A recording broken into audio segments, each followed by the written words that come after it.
किसी ने बड़े कमाल की बात कही है कि इस दुनिया में कोई आपके हाथ से छीन कर ले जा सकता है, लेकिन आपके नसीब से छीन कर नहीं ले जा सकता।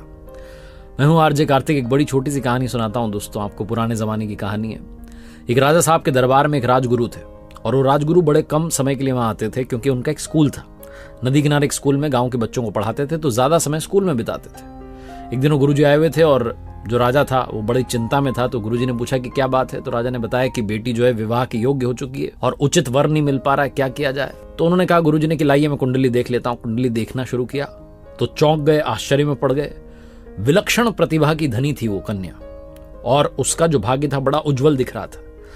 गुरुजी ने उस कुंडली में देख लिया था कि इसकी जिससे शादी होगी, अगर वो राजा है तो महाराजा बनेगा, महाराजा है तो सम्राट बनेगा, सम्राट है तो चक्रवर्ती बन जाएगा। जहां जाएगी उस कुल का जो है, उस कुल को आगे लेकर के जाएगी, उसको उन्नति के पथ पर लेकर के जाएगी, उसका भाग्य चमक जाएगा। और जैसे ही ये सब इन्होंने देखा, इनके दिमाग में बुराइयां हावी हो गई। इनको लगा कि अगर ऐसा ही कुछ होना है तो मेरी शादी हो जाए, मैं ही शादी कर लेता हूं, मैं ही महाराजा बन जाऊंगा। तो गुरुजी के मन में विकार हावी हो गए, बुराइयां हावी हो गई, और गुरुजी ने चाल चली। इन्होंने कहा राजा से कि राजा साहब, बच्ची आपकी जो है विलक्षण प्रतिभा वाली है, जिस कुल में जाएगी उसका भाग्य उदय कर देगी, कुल का जो है उजाला ही उजाला कर देगी जीवन में। लेकिन अगर आप इसका सीधा विवाह करा देते हैं तो ये अड़चन है कि ये कुल का नाश भी कर सकती है, वो कुल भी खत्म हो जाएगा और आपका परिवार भी खत्म हो जाएगा। ऐसा इसकी कुंडली में लिखा है। राजा चिंता में पड़ गया, बोलने लगा कि क्या किया जाए। तो गुरुजी ने कहा कि एक बड़ा आसान सा उपाय है।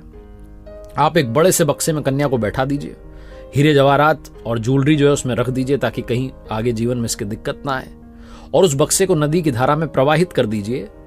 स्वेच्छा से जहां ये बक्सा जिसके पास पहुंचेगा, जिसकी शादी इससे होगी कन्या से, उसके जीवन में उजाला ही उजाला होगा। चाहे वो सामान्य सा व्यक्ति क्यों ना हो, वो राजा महाराजा बन जाएगा। आप चिंता मत कीजिए, मेरी बात पर भरोसा कीजिए। गुरुजी की उस चाल में वो राजा फंस गया। राजा ने कहा ठीक है, आप कह रहे हैं तो आपको इतना मानते हैं। उनकी बात को माना गया। एक बड़े बक्से में जो है बैठाया गया उस कन्या को। वो नहीं चाह रही थी, लेकिन पिताजी की आज्ञा थी तो माननी पड़ी। एक नदी की धारा में उसको प्रवाहित कर दिया गया, बक्से को बहा दिया गया। बहुत सारा उसमें जो है हीरे जवाहरात ज्वेलरी जो है भर दी गई थी। दौड़ते हुए गुरुजी पहुंचे अपने स्कूल की, भैया आने वाला है बक्सा। जाकर के जो था बच्चों से कहा कि सुनो, आज छुट्टी है, कोई पढ़ाई वढ़ाई नहीं होगी, नदी किनारे पहुंच जाओ, एक काम आपको करना है मेरा। एक बक्सा बहता हुआ आ रहा है, उस बक्से को उठा करके लाना और मेरे कक्ष में ला करके रख देना, और बाहर से दरवाजा लगा देना। मैं चाहे लाख चिल्लाऊं, दरवाजा मत खोलना। बच्चों ने कहा ठीक है गुरुजी, जो आपकी आज्ञा। बच्चों के तो मजे आ गए, पहुंच गए नदी किनारे, नहाने लग गए, इंतजार करने लगे कि बक्सा आ जाए बह करके।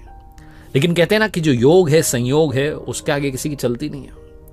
वो बक्सा नदी की धारा में प्रवाहित होता और बहता हुआ आ रहा था, और नदी किनारे एक दूसरे राज्य का राजकुमार जो था अपने सिपाहियों के साथ में वहां विश्राम कर रहा था, हाथ मुंह धो रहा था, क्योंकि जंगल में शिकार खेलने आया था तो थक चुका था।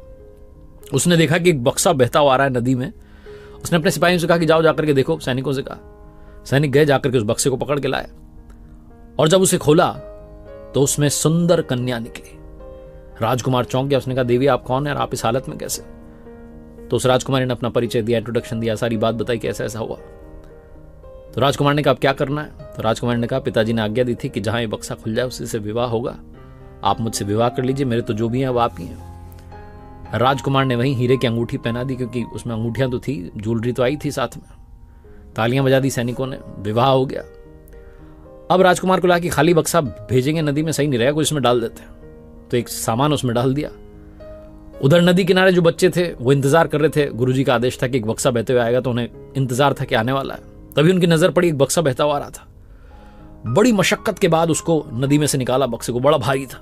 20-25 जो बच्चे थे सब मिलकर के उसको उठाने लगे, और ले जाकर के जैसे तैसे गुरुजी के कमरे में जाकर के उसको छोड़ दिया। गुरुजी ने तो आदेश दिया था बाहर से दरवाजा लगा देना, बाहर से दरवाजा लगा दिया। गुरुजी अंदर थे और बड़े उत्साहित थे कि बक्सा खुलेगा, कन्या जो है इसमें होगी और शादी कर लूंगा और मेरा भाग्य चमक जाएगा। बिना देरी के उन्होंने बक्सा खोला तो अंदर जिंदा भालू था। वो राजकुमार जंगल में शिकार के लिए आया था, तो एक जिंदा भालू पकड़ लिया था उसने। उसी भालू को उसने उस बक्से में बंद कर दिया था। जैसे ही बक्सा खुला, जिंदा भालू बाहर निकला। हो तो परेशान हो रखा था भालू, वो अटैक करने लगा गुरुजी पर। गुरुजी चिल्लाने लगे बचाओ बचाओ। जो बच्चे थे उनको आवाज आ रही थी गुरुजी की बचाओ बचाओ, लेकिन उनको पता था गुरुजी ने कहा था कितना भी चिल्लाऊं दरवाजा मत खोलना। एक लड़के ने सोचा कि खोल देता हूं दरवाजा, तो मॉनिटर ने डांट दिया कि नहीं, मना किया था गुरुजी ने। सारे बच्चे चुपचाप रहे बाहरी, और अंदर जो भालू था वो हमला करने लगा। गुरुजी को लगा कि अब तो जान जाने वाली है। तब उन्होंने चौक उठाई और ब्लैक बोर्ड पर लिख दिया ममो इच्छा देवनाशम देव इच्छा प्रबलम राजद्वारे राज्य कन्या विप्र भालु भक्षितम। यानी कि राजद्वार पर राजकन्या पहुंच ही गई, जो उसका भाग्य था, जो लिखा हुआ था कि उसकी शादी जिससे होगी वो राजा से महाराजा, महाराजा से सम्राट बनेगा, वो पहुंच गई और एक गुरु को भालू खा गया। यानी कि मेरी इच्छा का नाश हो गया और उनकी इच्छा प्रबल रही।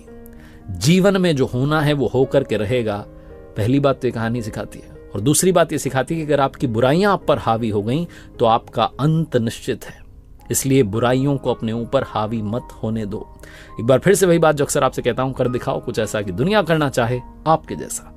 याद रखिए दोस्तों, मैंने अपनी वेबसाइट लॉन्च की है rjkartik.in, www.rjkartik.in। इस वेबसाइट का लिंक आपको डिस्क्रिप्शन में मिलेगा। यहां पर लाइफ से जुड़े हुए अमेजिंग कोर्सेज आपका इंतजार कर रहे हैं, चाहे पर्सनैलिटी डेवलपमेंट हो या स्ट्रेस मैनेजमेंट हो, आर्ट ऑफ बैलेंसिंग हो।